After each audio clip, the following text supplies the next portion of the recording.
स्वागत है आप सभी का सिंधी सी आवाज पर। आप देख रहे हैं खिलाड़ी नंबर 1। भारतीय बाजारों में आज हमने देखा है पॉलिसी से पहले और पॉलिसी के बाद बड़े मूव्स देखने को मिल रहे हैं, स्पेशली क्योंकि स्टेटस को मेंटेन किया है। आरबीआई ने कोई बदलाव नहीं किया दरों में। उसके बाद भारतीय बाजारों में थोड़ी सी और जान आती हुई 17,600 के ऊपर इस समय निफ्टी 50 ट्रेड करता हुआ। निफ्टी बैंक भी आपकी स्क्रीन पर लेकर आएंगे। वहां का भी रुख अगर आप देखें तो बढ़त का ही इस समय नजर आएगा। 225 अंकों का इजाफा देखने को मिला है। याद रखिएगा आरबीआई पॉलिसी में ये तय किया गया है कि ब्याज दरों में कोई बदलाव नहीं होगा।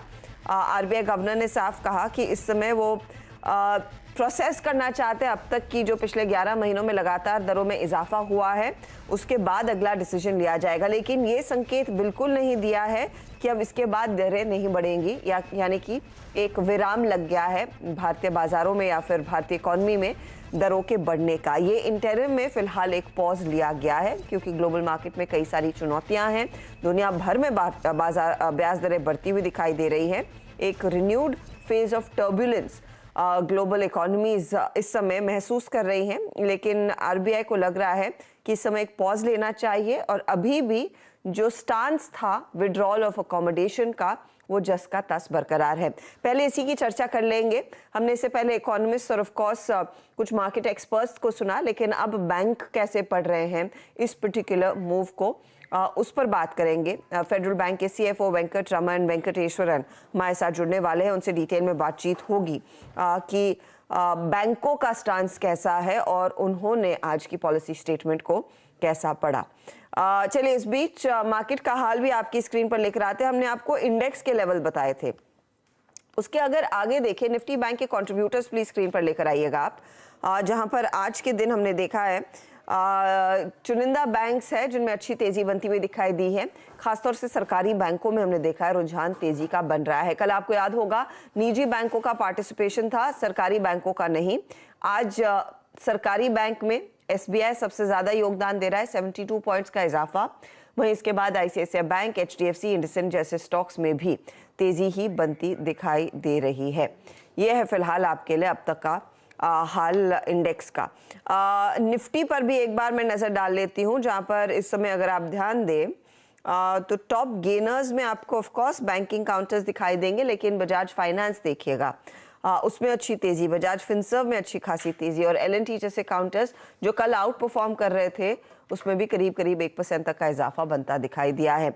ये अब तक की स्थिति। जब तक हम एक बैंकर को जोड़ते हैं, हम खिलाड़ी नंबर 1 का गेम शो शुरू कर देते हैं, जहां पर इस हफ्ते हमारे साथ 3 जानकार हैं। उन तीनों के रिटर्न्स पहले आपकी स्क्रीन पर आ जाएंगे कल तक के, और फिर आगे बातचीत होगी यहाँ से आगे का स्टांस क्या हो।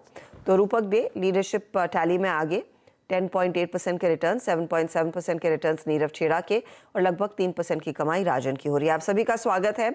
आज का बड़ा इवेंट और 17,600 पर इस समय निफ्टी बैंक भी 208 पॉइंट ऊपर है। ये बताइए रूपक, अगला पड़ाव क्या रहेगा इंडाइसिस पे? जी गुड मॉर्निंग।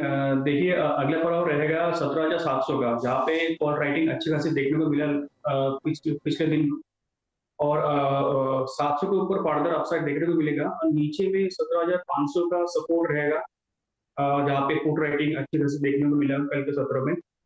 तो मेरे ख्याल से जो एक्सपायरी का दिन हो 17,500 और 17,700 के बीच में रहना चाहिए। और बैंक निफ्टी में कॉल और पुट दोनों ही राइटिंग देखने को मिला 41,000 में, तो 41,000 के आसपास रहना चाहिए बैंक निफ्टी। 41,000 की तरफ निफ्टी बैंक रखिएगा क्योंकि उसी पर इस समय व्यू आता हुआ दिखाई दे रहा है। 41,000 के 41,200 हो गया है। अब आप कह रहे हैं 41,000 का बेस रहेगा, राइट रूपक? हाँ, 41,000 का बेस रहेगा। और ऊपर में क्या 41,500 की तरफ अटेम्प्ट होगा इस बारी? ऊपर में 41,650 का एक रेजिस्टेंस है, वहां तक एक बार ट्राई करेगा एक्सपायरी के दिन में। ऑल राइट, नीरव आपकी अप्रोच? देखिए बहुत इम्पोर्टेंट एक ब्रेकआउट आया है निफ्टी और बैंक निफ्टी में आज के दिन में। जैसे कि मैं कह रहा था पिछले 2 दिनों में भी कि एक डाउनवर्ड स्लोपिंग चैनल फॉर्मेशन में निफ्टी और बैंक निफ्टी चल रहे हैं, वो चैनल तोड़ा है। तो ऑन अ क्लोजिंग बेसिस अगर आज की जो क्लोजिंग है यहीं पे मिल जाती है तो डेफिनेट एक ब्रेकआउट आ गया है, कंफर्मेशन मिल जाएगा। उसके बाद आई फील कि निफ्टी में काफी अच्छी बाइंग आएगी और निफ्टी को there is a good possibility कि 18,000 के लेवल्स के पार भी लेके जाएगी। सो आज का क्लोजिंग अगर अच्छा आता है तो डेफिनेटली बाइंग करके जाइए, इंडेक्स बेस और स्टॉक्स भी।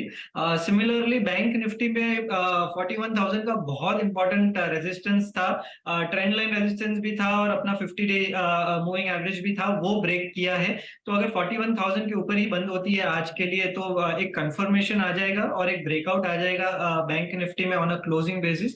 और उसके बाद 42,500 से 43,000 तक bank Nifty will try to go to that target.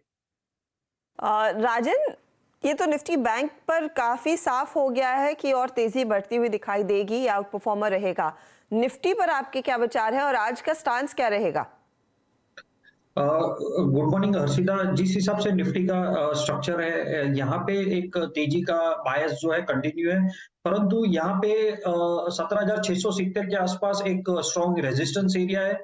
तो मेरे हिसाब से निफ्टी एक बार 17,650 तक जाएगा, फिर वहां से एक प्रॉफिट बुकिंग के अंदर निफ्टी जो है वो 17,400 तक नीचे आ सकता है, क्योंकि यहाँ पे आप देखोगे तो 16,900 से लेके अभी 17,600 तक अपने वन साइडेड मोमेंटम देख लिया है।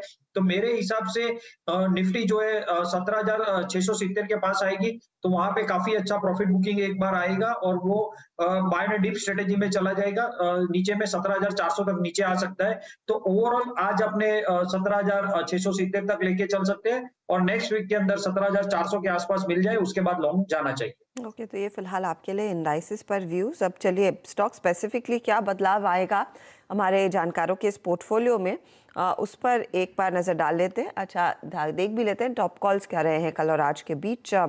कुछ इंटरेस्टिंग ट्रेड्स हमारे जानकारों ने आइडेंटिफाई किए थे। नीरव का नोसल करीब 1.5% कमाई करके गया, तो रूपक का वेल्सपन कॉप 1% की कमाई करके गया। ये है फिलहाल आपके लिए view. I think Nosal bye था, सेल नहीं, बाय कॉल था ये, उसको प्लीज़ चेंज कीजिएगा। चलिए अब नीरव का पोर्टफोलियो आपकी स्क्रीन पर लेकर आते हैं। लॉरिस लैब्स बाय किया कल, लेकिन प्रॉफिट बुक किया 306.50 पर। नोसिल बाय साइड का ट्रेड था, 215 पर इन्होंने प्रॉफिट बुक किया और EIL में कल के कल एग्जिट किया। नीरव बताइए नया ट्रेड आपका। देखिए पोस्ट इवेंट अब काफी सारे स्टॉक्स में अच्छा रिवर्सल आ रहा है। एक स्टॉक है वेरॉक इंजीनियरिंग, जो मुझे लगता है यहाँ से काफी अच्छी बाइंग दिखा सकता है। 261 के पास में है तो उसे बाय करिए। नीचे में अराउंड 253 का स्टॉप लॉस रखिए और 290 का इसमें टारगेट आ सकता है। बहुत बढ़िया एक रिवर्सल है with volumes, so definite buy from here. 290 के टारगेट के लिए वेरॉक इंजीनियरिंग में आप कह रहे हैं तेजी का ट्रेड होना चाहिए। 253 के आसपास स्टॉप लॉस लगेगा इस सौदे में। यह है पहला ट्रेड नीरव की तरफ से। चलिए राजन का पोर्टफोलियो देख लेते हैं। राजन ने सीमेंस जोड़ा, वो अभी भी होल्ड कर रहे हैं और कल डिक्सन पर भी एक बाय कॉल दिया था, वो भी ट्रेड होल्ड ही किया हुआ है। फिर आप एक ट्रेड जोड़ सकते हो राजन, क्या रहेगा वो? मैं यहाँ पे ऐड करना चाहूंगा AU बैंक को। तो 565 के आसपास अभी ट्रेड हो रही है, करंट रेट से लॉन्ग जाने का रहेगा। स्टॉप लॉस यहाँ पे 550 का स्टॉप लॉस रहेगा, टारगेट रहेगा 585। 585 के लिए आप कह रहे हैं तेजी का ट्रेड है AU स्मॉल फाइनेंस बैंक में। और ये स्टॉक इनफैक्ट कल तक तो मंदी में था, आज की पॉलिसी के बाद मोमेंटम आता हुआ दिखाई दे रहा है। 550 का स्टॉप लॉस लगाएंगे और 585 का ये टारगेट रहेगा। AU स्मॉल फाइनेंस बैंक में तेजी का ट्रेड है। चलिए रूपक के पोर्टफोलियो पर नजर डाल लेते हैं। और रूपक ने आपको एक तो वेल्सपन कॉप दिया था जो इनका टॉप परफॉर्मिंग ट्रेड भी था, वो होल्ड कर रहे हैं। लेमन ट्री भी एक बाय कॉल था, लेकिन आज सुबह में 78.20 के आसपास इन्होंने एग्जिट कर लिया। तो बताइए रूपक अब नया क्या जोड़ रहे हैं? जी, मेरा पहला ट्रेड रहेगा सोवा डेवलपर।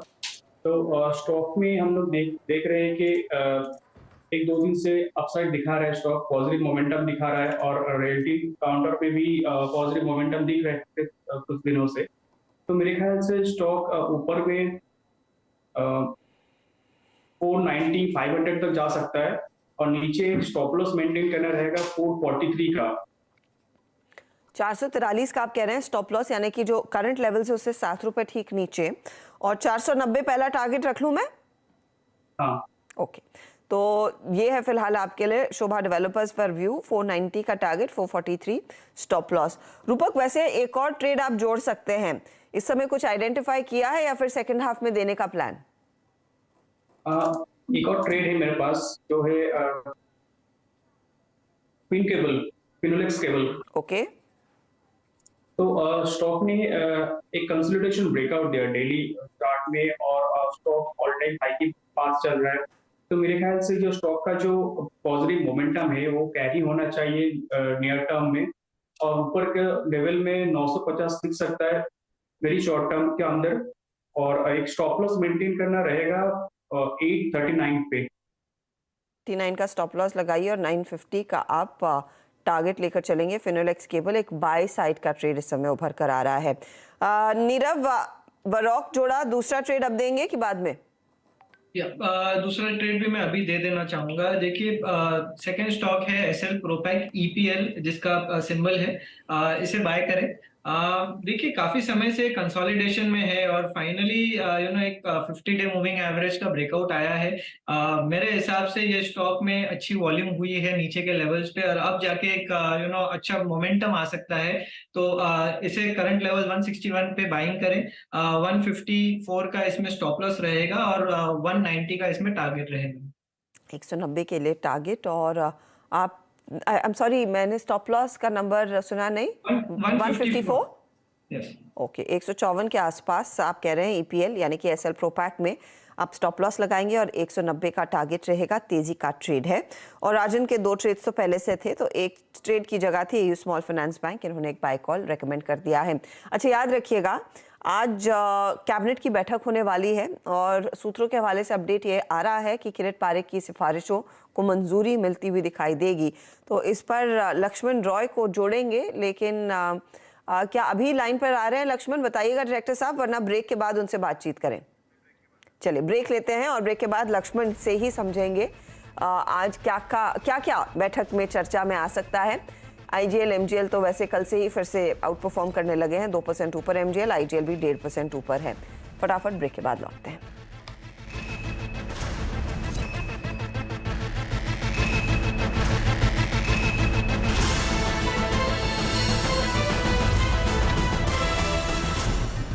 आप देख रहे हैं खिलाड़ी नंबर 1 और इस बीच आईजीएल एमजीएल और gas company एसिटी gas distribution company आपके रेडार पर लेकर आएंगे, क्योंकि वहीं पर सबसे ज़्यादा एक्टिविटी देखने को मिली है।